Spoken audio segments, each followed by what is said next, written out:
जब भगवान का घर में वास होता है तो मिलते हैं ये 11 संकेत। दोस्तों, अगर हर सुबह आपको ये संकेत मिलते हैं तो आप समझ ले कि आपके घर में ईश्वर का वास हो चुका है। वह क्या है संकेत, आज हम इसी पर बात करेंगे। भगवान को खुश करने के लिए लोग बहुत सारी पूजा पाठ और व्रत करते हैं। भगवान के आगे सुबह शाम दीपक जलाने से लेकर भोग भी लगाते हैं ताकि भगवान की कृपा उन पर बनी रहे और उन्हें जीवन में किसी भी तरह की समस्या का सामना न करना पड़े। यह तो हम सभी जानते हैं कि भगवान की पूजा और अर्चना करने से वह हमसे प्रसन्न होते हैं, पर क्या आप जानते हैं कि वह हमें इस बात का संकेत भी देते हैं। आइए जानते हैं इन संकेतों के बारे में जो आपको ये बताते हैं कि भगवान की विशेष कृपा आप पर है। दोस्तों, जब आप पूजा पाठ करते हैं तो ईश्वर का वास आपके घर में होता ही होता है, चाहे वो प्रत्यक्ष रूप से हो या फिर अप्रत्यक्ष रूप से। वो जब घर में वास करते हैं तो आपको महसूस हो ही जाता है। कई बार आप उन्हें देख भी पाते होंगे। कई बार ऐसा होता कि भगवान तो आपके घर में वास करते हैं, लेकिन आपकी कुछ गलतियों से लौट जाते हैं, आपके कुछ कर्मों से वो लौट जाते हैं, क्योंकि उस समय अक्सर लोग यह गलती करते हैं। वो कभी पूजा पाठ करते हैं और फिर छोड़ देते हैं, फिर कुछ दिन बाद पूजा करते हैं, उसे छोड़ देते हैं। तो ये सब सही नहीं होता, इससे ईश्वर चले जाते हैं। यह आपको कभी नहीं करना चाहिए। बहुत से लोग ऐसे भी होते हैं जिनके घर में ईश्वर तो वास करते हैं, लेकिन उन्हें स्वयं इस बात का पता नहीं होता और वो स्वयं उनका अपमान करके उन्हें वापस भेज देते हैं, ये कहकर कि मैं ईश्वर की पूजा तो रोज करता हूँ, लेकिन तब भी ईश्वर मुझे क्यों नहीं दिखते। तो आपके ये सब कृत्य आपके ईश्वर को रुष्ट कर देते हैं। तो इसीलिए आपको आज हम वो संकेत इस वीडियो में विस्तार से बताएंगे, जिससे आप स्वयं जान पाएंगे कि ईश्वर आपके घर में आ चुके हैं। तो आइए जानते हैं उन संकेतों के बारे में। जब आप सो रहे होते हैं और ब्रह्म मुहूर्त में उठ जाते हैं, हर रोज आपकी नींद इसी समय खुल जाती है। साथ ही यदि ब्रह्म मुहूर्त में ही कोई ऐसा सपना दिखाई देता है, जैसे कि मंदिर में आप पूजा कर रहे हैं, मंत्रों का जाप कर रहे हैं, तो ब्रह्म मुहूर्त में देखे गए ऐसे सपने भी इस बात का संकेत होते हैं कि ईश्वर आपके घर में है। यदि आपको ब्रह्म मुहूर्त में ही शंख की आवाज सुनाई देती है, मंत्रों की आवाज सुनाई देती है, घंटियों की आवाज या कोई नाम जैसे कि कोई आपसे राम राम कह रहा है, ऐसी आवाज अगर आपको सुनाई देती है तो ये दूसरा संकेत होता है, जिससे ये पता चलता है कि भगवान आपके घर में आ गए हैं। जब भी आप सुबह सुबह नहा धोकर तैयार होते हैं, तब आपको एक अलग सी सुगंध आती है। ये एक अजीब सी सुगंध होती है जो आपके घर में किसी को नहीं आती, केवल आपको महसूस होती है। ये न तो किसी इत्र की सुगंध होती है, ना ही अन्य किसी अगरबत्ती या अन्य किसी चीज की, बस आपको ये अजीब सी महक आती है। ये सुगंध आपके मंदिर घर में से आती है। अब वो घर में जिस जगह होगा वहीं आपको ये महक आती है, और जितना आप अपने घर के मंदिर के पास जाते हैं उतनी आपको महक ज्यादा आती है। दोस्तों, ये महक देवी देवताओं की होती है, जिससे आपको पता चलता है कि ईश्वर आपके घर में वास कर चुके हैं। अब जो नकारात्मक ऊर्जा होती है, जब इनका घर में आगमन होता है तो आपको घर के भीतर दुर्गंध आने लगती है, लेकिन जब ईश्वर का वास होता है तो सकारात्मक ऊर्जा का प्रवेश होता है, तो आपको सुगंध आने लगती है। ये महक बहुत ही अच्छी होती है, प्यारी सी होती है, मीठी सी होती है, जो आपका मन पूरी तरह मोह लेती है। जब भी आप पूजा करने जाते हैं, तब उसी समय यदि कोई जीव यानी कि कुत्ता, बिल्ली, गाय या फिर अन्य कोई भी व्यक्ति भिक्षु आपके द्वार पर आ जाता है, और ये आपके साथ हफ्ते में 3-4 बार लगातार हो रहा है कि आपके पूजा करते समय में ही वो आ रहे हो, तो इसका मतलब है कि ईश्वर आपके घर में दस्तक दे रहे हैं, उनका आगमन हो रहा है। क्योंकि जो गाय होती है वो भी माता का स्वरूप होती है, कुत्ता भी भैरव बाबा का प्रतीक माना जाता है, या फिर कोई याचक आता है तो वो भी ईश्वर के किसी न किसी रूप में आ रहा है। तो हमें कभी भी उन्हें भगाना नहीं चाहिए, बल्कि उन्हें संतुष्ट करना चाहिए, अर्थात उन्हें भोजन करवाना चाहिए, उन्हें सम्मान देना चाहिए। पैसे का या अन्य किसी चीज का दान करना अलग बात है, लेकिन सबसे बड़ा दान भोजन का, पानी का माना जाता है। अगर आपको रात में नींद के दौरान बार बार सपने आते हैं और सपनों में मंदिर, भगवान की मूर्ति या फोटो दिखाई देती है, तो इसका मतलब है कि आप पर भगवान की कृपा बनी हुई है। कई बार ऐसा होता है कि आप किसी चीज को लेने के लिए आगे बढ़ते हैं, लेकिन लेते वक्त आपके मन में उसे लेकर कुछ संशय आ जाता है। सब कुछ ठीक होने के बाद भी कुछ ऐसा होता है कि हमें उस फैसले को लेने से मन रोकता है। इसका मतलब यह माना जाता है कि आपके साथ किसी देवीय शक्ति का आशीर्वाद है। जिन लोगों पर भगवान की कृपा होती है, वह अमीर हो या गरीब, उन्हें हर रोज सम्मान मिलता है। अगर किसी को कम मेहनत करने पर भी सफलता हासिल होती है, तो यह भगवान की ही कृपा की निशानी है। भगवान उन्हें हर परेशानियों से बचा लेते हैं।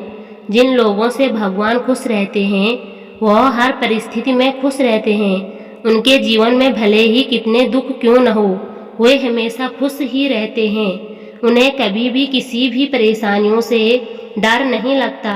वह हर मुसीबत को आसानी से पार कर लेते हैं। उल्लू दिखना है शुभ। हिंदू धर्म में उल्लू को काफी अहम दर्जा दिया गया है। उल्लू को माता लक्ष्मी का वाहन माना जाता है। लिहाजा यदि आपको कहीं उल्लू दिखाई दे, तो यह एक बेहद ही शुभ संकेत माना जाता है। किसी जगह अचानक उल्लू दिख जाए तो समझ लीजिए कि जल्द ही माँ लक्ष्मी आपके घर में पधारने आ रही हैं। खान पान में आने लगता है बदलाव। माँ लक्ष्मी जिस घर में भी आती हैं, उस घर में लोगों के खान पान की आदतें बदलने लगती हैं। कहा जाता है कि ऐसे घरों में लोगों को भूख कम लगती है। खास बात यह है कि ऐसे लोगों को कम खाना भी पर्याप्त लगने लगता है। इसके अलावा ऐसे घरों के लोग नशा और मांसाहार से भी दूरी बनाने लगते हैं। धन की देवी माँ लक्ष्मी को साफ सफाई बहुत पसंद है। जिन घरों में साफ सफाई होती है, माता लक्ष्मी उसी घर में वास करती है। इसके अलावा माँ लक्ष्मी को सफाई में इस्तेमाल की जाने वाली झाड़ू भी बहुत प्रिय होती है। कहा जाता है कि सुबह के समय कहीं जाते हुए यदि आपको कोई घर के बाहर झाड़ू लगाता हुआ दिख जाए, तो ये बहुत ही शुभ संकेत होता है। शंख की आवाज देती है शुभ संकेत। हिंदू धर्म में शंख की आवाज, शंख को एक अहम स्थान दिया गया है। इतना ही नहीं, शंख की आवाज भी काफी शुभ मानी जाती है। इसीलिए किसी भी शुभ अवसर पर होने वाली पूजा पाठ में शंख बजाया जाता है। यदि सुबह उठने के बाद आपको शंख की आवाज सुनाई दे, तो ये एक शुभ संकेत होता है। माना जाता है कि सुबह उठने के बाद शंख की आवाज सुनाई देना आपके घर में मां लक्ष्मी के आगमन का संकेत देते हैं। यदि आपको लगातार 3 दिनों तक घर से निकलते समय नीलकंठ पक्षी दिखाई दे, तो समझ जाइए कि भगवान ने आपकी सुन ली है।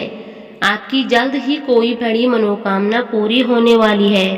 नीलकंठ पक्षी का दिखना महादेव की कृपा होने का इशारा होता है। यदि आपके घर के सामने अक्सर सफेद गाय आने लगे, या किसी दिन सफेद गाय आपके घर के सामने आकर अपने बछड़े को दूध पिलाए, तो यह देवी देवताओं की आप पर कृपा होने का साफ इशारा है। यह बताता है कि आपकी पूजा प्रार्थना सफल हो रही है और आपके जीवन की सारी समस्याएं दूर होने वाली हैं। भगवान आपके सारे कष्ट और बुरे दिन खत्म करने वाले हैं। यदि घर के मुख्य द्वार के आसपास चिड़िया घोंसला बना ले, तो यह बहुत ही शुभ संकेत होता है। यह इस बात का प्रमाण है कि आपकी पूजा सफल हो गई है। चिड़िया और उनके बच्चों को गलती से भी ना सताएं, बल्कि उनके लिए दाना पानी रखें। यदि पूजा करते समय आप इतने भावपूर्ण हो जाए कि आपकी आंखों से आंसू निकलने लगे, यह इस बात का संकेत है कि ईश्वर ने आपके मन की पुकार सुन ली है। पूजा के दौरान घर में किसी अतिथि का आना भी भगवान की कृपा का संकेत है। यदि अतिथि कोई तोहफा भी लेकर आए, तो यह साफ इशारा है कि भगवान ने आपकी पूजा स्वीकार कर ली। यदि पूजा के समय जलाए हुए दीपक की लो अचानक से तेजी से जलने लगे तो समझ जाए कि आपकी पूजा सिद्ध होने वाली है और ईश्वर की कृपा से आपके दुख भरे दिन जल्द ही दूर होने वाले हैं। अगर अक्सर आपकी नींद सुबह 3 बजे से 5:30 बजे के बीच यानी कि ब्रह्म मुहूर्त में खुले तो यह भी ईश्वर का संकेत है कि भगवान आपकी भक्ति से प्रसन्न हैं। जिस व्यक्ति की नींद अचानक से बार बार रात के 3 बजे के बीच खुलती है तो इसे मामूली बात ना समझें। ये संकेत बहुत ही शुभ माना जाता है। ऐसा माना जाता है कि रात के 3 बजे के बाद देवी देवताओं की शक्तियाँ जागृत हो जाती हैं जो कि आपसे बहुत कुछ कहना चाहती हैं। ऐसे में आपका बार बार 3 बजे के बाद उठना कामयाब होने का संकेत है। वही रात के 3 बजे के बाद देवी देवताओं से मांगा हुआ वरदान कभी खाली नहीं जाता है। ईश्वर आपकी प्रार्थना अवश्य सुनते हैं। अगर आपको आपके सपने में ऊंचे ऊंचे पर्वत दिखाई देते हैं और वहां से बहता हुआ झरना आपको दिखाई देता है और इस जल को आप पी लेते हैं तो निश्चय तौर पर आपको कामयाबी अवश्य प्राप्त होती है। अगर आप अपनी शिक्षा का सही प्रयोग करके उससे परिवार चला पा रहे हैं तो ये ईश्वरीय कृपा से ही संभव है। दुनिया में तमाम ऐसे लोग हैं जो शिक्षित होने के बावजूद शिक्षा का सही प्रयोग नहीं कर पाते।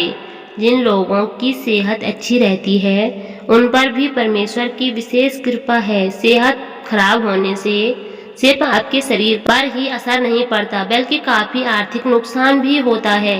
इसीलिए निरोगी काया प्राप्त किए लोगों को खुद को भाग्यवान मानना चाहिए।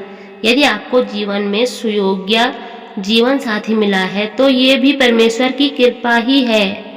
एक अच्छा जीवन साथी आपके पूरे जीवन को खुशहाल बना सकता है, लेकिन अगर जीवन साथी खराब मिल जाए तो पूरी लाइफ झगड़े और कलेश के बीच गुजरती है। अगर किसी व्यक्ति की संतान आज्ञाकारी है तो ये भी परमेश्वर की ही कृपा है, वरना आज के युग में ज़्यादातर लोग अपनी संतान की वजह से ही दुखी हैं। सही गलत के बीच अंतर करने की क्षमता जिन लोगों के पास है उन पर उनके इष्ट देव का आशीर्वाद होता है। भगवान के दर्शन सपने में करने वाले लोगों पर भी देवी देवताओं की कृपा होती है, वरना परमेश्वर को देख पाना हर किसी के लिए संभव नहीं होता। जिस व्यक्ति का क्रोध पर वश है, जिसका मन शांत रहता है, जो हर परिस्थिति से सामान्य रहकर निपटना जानता है, ऐसे लोगों पर ईश्वर का हाथ होता है, तभी ये संभव हो पाता है। भगवान हमें अपने वास्तविक रूप में दिखाई नहीं देते हैं, लेकिन कुछ लोग ऐसे भी होते हैं जिन्हें भगवान के तुल्य माना जाता है। इनमें माता पिता, गुरु या ब्राह्मण हैं। इनमें से कोई भी व्यक्ति पूजा के दौरान आपके घर में प्रवेश करता है तो यह बहुत शुभ माना जाता है। आपको उन्हें घर से खाली हाथ नहीं लौटाना चाहिए। पूजा के दौरान अगर भगवान की मूर्ति या प्रतिमा से कोई फूल या माला आपके पास गिरकर आ जाए तो यह बहुत ही शुभ संकेत है। इससे पता चलता है कि भगवान की कृपा आप पर बनी हुई है और आपकी मनोकामना जल्द ही पूरी होने वाली है। राधे राधे।